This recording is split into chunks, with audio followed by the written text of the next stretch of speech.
If you're not quite feeling your glutes after you've done a hip thrust, and you should be, because the whole point of doing a hip thrust is to put your arse on fire. I'm going to show you how I do my hip thrust, so it feels like someone's come up, double punched you in the arse after and you can barely walk. So what we need to do is stop loading the bar up like you're a bit of a beast, because I'm not saying you can't lift it, but your form's potentially going to be shit. We rely on just pushing through the floor to get the bar up, and then basically just fall down with a bit of control. What I'm going to do is take some weight off the bar. I've got 20 on each side, which is 40, and then the bar is 15 kilogram one, so it's 55.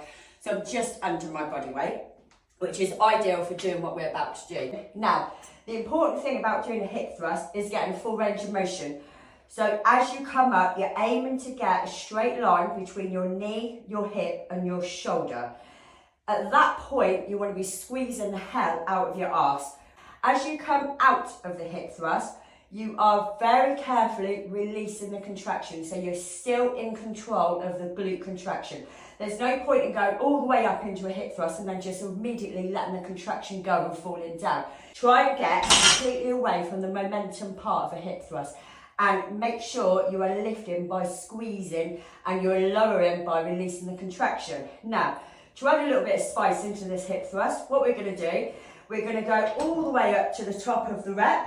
Now, squeezing as hard as you can, you're going to let a little bit of a contraction go, squeeze back into it, and down you come, just by releasing the contraction.